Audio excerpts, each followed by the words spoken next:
बोला गया be sensitive, be more sensitive, it's okay. मतलब जो वो उसने जो अपनी गलती करी, ठीक है, तुमने घूर के क्यों देखा, तुमने हाथ जोड़ के मना क्यों नहीं कर दिया, you should have done like this.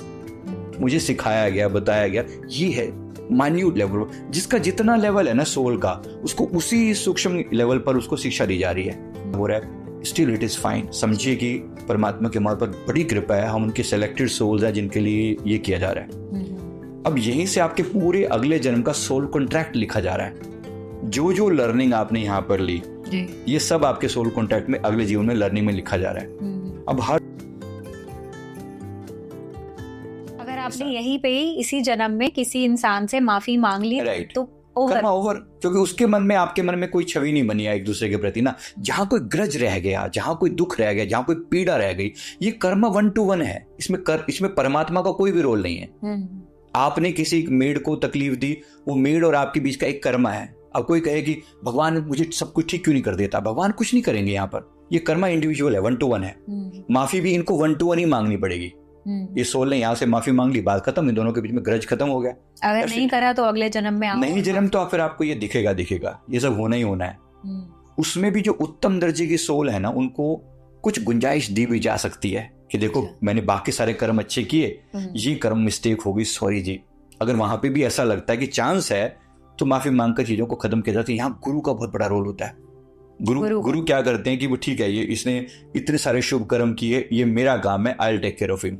Right. तो गुरु का डिपार्टमेंट ही डिफरेंट है। अच्छा। ये पावर ही डिफरेंट है, ऊर्जा का क्षेत्र ही डिफरेंट है, हिसाब किताब वाला एरिया ही डिफरेंट है उनका। वो अपने हिसाब से लेके जाते हैं अपनी सोल्स को। अच्छा। तो मैंने वो हिसाब किताब भी होते हुए देखा। मतलब मैंने गुरु नानक देव जी के सामने हिसाब किताब वाला जो है ना सिस्टम, ये डिफरेंट है। अपनी लाइफ जी, मैंने अपना जो मैं अपनी पास के बता रहा हूँ, और बहुत ही सूक्ष्म चीजों पर बात की जाती है, बहुत ही बारीकी से बात की जाती है।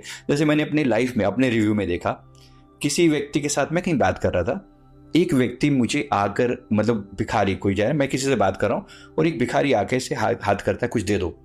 अब मैं उससे बात कर रहा हूँ, कुछ इंपॉर्टेंट पर्सन है कोई जिससे मैं बात कर रहा था, तो मैंने उनकी तरफ थोड़ा सा नहीं है वो जैसे इनकार करके ऐसे किया। तो ये सीन मुझे दिखाया जा रहा है वहां पर। अब उन्होंने 2-3 बार ऐसे फिर से हाथ किया, जैसे वो जिद टाइप की हो जाती है ना, एक टाइप की।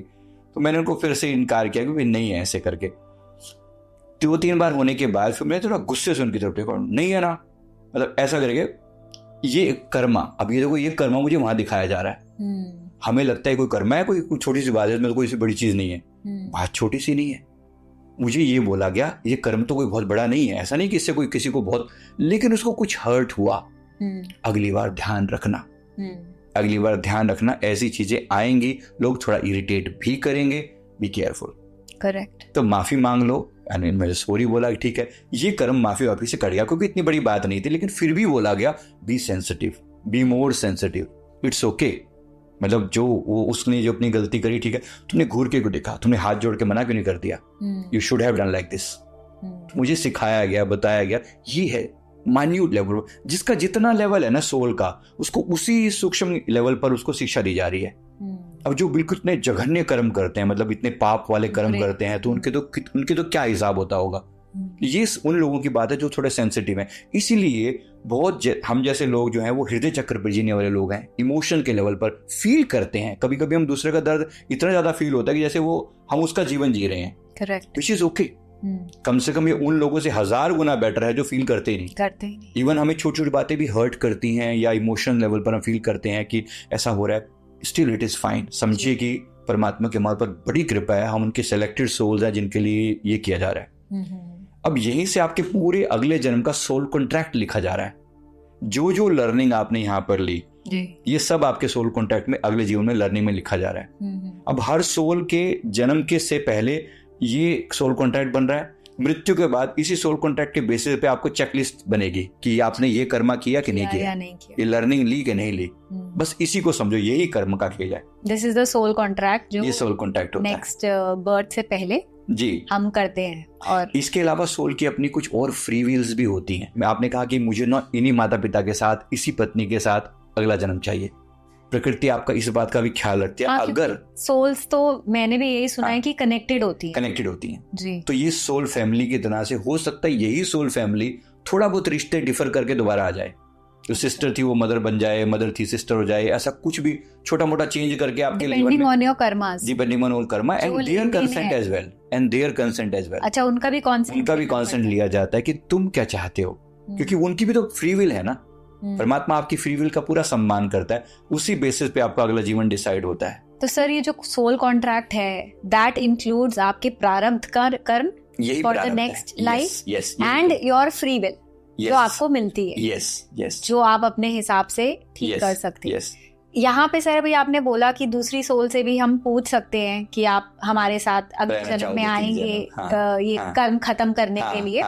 तो जब हम कोई भी सोल मरने के बाद ऊपर जाती है तो उसके जो एंसेस्टर्स की सोल होती है, जो उनके परिवार वाले जो भी उनसे पहले गुजर चुके हो, वो सभी सोल्स उनसे मिलती है वहां पे। ये भी होता तो अगर उन्होंने उससे पहले ही कोई अपना अगला जन्म ले लिया हो फिर? हर सोल का ना एक सुपर फॉर्म भी होता है जिसको हम अपना हायर सेल्फ बोलते हैं। अच्छा, हायर सेल्फ बोलते हैं।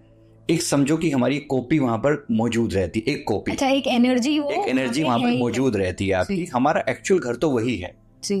फॉर एग्जाम्पल इंडिया में किसी का आधार कार्ड बना हुआ है तो उसका एक तरीके से एक सिग्नेचर है यहाँ पर, है ना। अब वो यूएस गया 3 महीने के लिए और फिर वापस आ गया, तो जब तक वो वहां पर है, ठीक है, वो डिपोर्ट हुआ किसी काम की वजह से वहां गया, फिर वापस आ गया, तो तब तक जो यहाँ पर है वो चीज खत्म तो नहीं होगी ना। उसकी आइडेंटिटी है वहां पर, इंप्रेशन वहां पर मौजूद है। तो सोल लेवल पर ये चीजें घटित होती है। इसलिए बहुत सी चीजें सपनों में भी दिखाई पड़ती हैं कि ऐसा कुछ होता है ना, तो कुछ चीजें हायर सोल्स को पता चलता है ये हो रहा है, तो इसको हम अपना हायर सेल्फ बोलते हैं नॉर्मली। तो सर अभी जैसे आपने बोला कि आपको खुद दिखे आप गुरु नानक देव जी के आगे, तो सोल का स्वरूप क्या होता है? किस रूप में सोल आपको दिखती है? क्या इज इट जस्ट लाइट या आपको खुद का अपना चेहरा दिखता है? देखो, जब आप खुद को देखते हो तो अब ये डिपेंड करता है कि आपने यात्रा कैसी करी है। मैं फिर सिर्फ वो कह रहा हूँ, अवेकनिंग पर डिपेंड करता है। कुछ लोग अपने आप को बॉडी से ही आइडेंटिफाई करते हैं, आई एम दिस बॉडी। उनको खुद का सेल्फ बॉडी के रूप में दिखता है फिर वो, their body, because their attachment is body. तो केवल हम बाहर से ही थोड़ी ऐसे हैं, भीतर से भी हम अपने आप को वैसे ही मानते हैं। मैं अब जैसे आपसे जज नहीं पूछूं कि सपने में आप खुद का स्वरूप देख पाते हो कि आप क्या हो?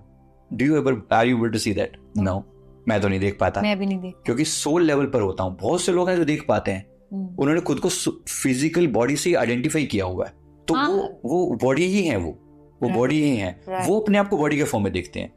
जब जैसे मैंने गुरु नानक देव जी की ऊर्जा की बात करूं, मुझे ऐसा नहीं है कि गुरु नानक देव जी इसी तरह से दिखाई दे रहे हैं जैसे वो अभी फोटो में दिखते हैं। वहां एक डिवाइन लाइट प्रेजेंट है, मुझे ये पता लग रहा है कि गुरु नानक देव जी हैं। बहुत डिविनिटी, बहुत प्यारी सी, बहुत सॉफ्ट सी, सूदिंग सी, लविंग सी लाइट है, बट ऐसा कोई फॉर्म उनका बहुत ज्यादा वो डिफाइन नहीं है। बस वो एम्ब्रेस कर रहे हैं और सोल टू सोल कनेक्शन हो रहा है, वो दिखाई दे रहा है। तो इस टाइप से वो सोल लेवल पर चीजें दिखती हैं। तो जिसके प्रति आपका समर्पण है इस जीवन में, वही आपको कनेक्शन में दिखेंगे ऊपर जाकर। तो अभी तो हमने ये बात करी प्योर सोल्स वाली, जो अच्छे कर्म करके थोड़ा गई है। थोड़ा सा हम बात करते हैं जिनके बहुत ही खराब कर्म है, उनके साथ क्या होता है? अब देखिए, जैसे इसी टाइप के लोग हैं जैसे जिन्होंने जीवन में दूसरे लोगों को पीड़ा दी, दुख दिया, मारा, लोगों को किल किया, धर्म परिवर्तन करवाए, ये भयंकर वाले कर्मा में काउंट होती हैं। इवन रेप जैसे जघन्य कर्म जो होते हैं, अब ये जो कर्म होते हैं इनको प्रकृति बख्शती नहीं किसी भी लेवल पर। अब वो जो दक्षिण से एंट्री होती है, उनकी हिसाब किताब होता है। उनके लिए यमराज वही काले भैंसे पर बैठ के और भयानक वाला रूप और वो डरावना सा, उनको देखते ही मतलब रूह कांप उठे, ऐसा रूप होता है वो।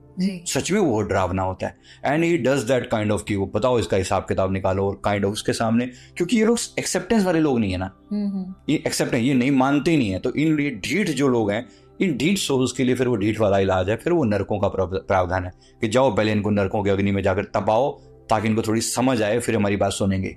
और फिर सच में वो जो अलग अलग टाइप के नरक हैं, सुने हैं हमने 36 टाइप के नरक होते हैं। वास्तव में मेरे गुरुदेव ने मुझे एक बार दिखाया भी था कि भाई ये भी होते हैं, नरक होते हैं। आपके गुरुदेव? मेरे जो पिछले जीवन में जो गुरु नानक देव जी थे, वो इस जीवन में जो है वो मेरे श्री परमहंस गुरु जी के नाम से हैं। अच्छा।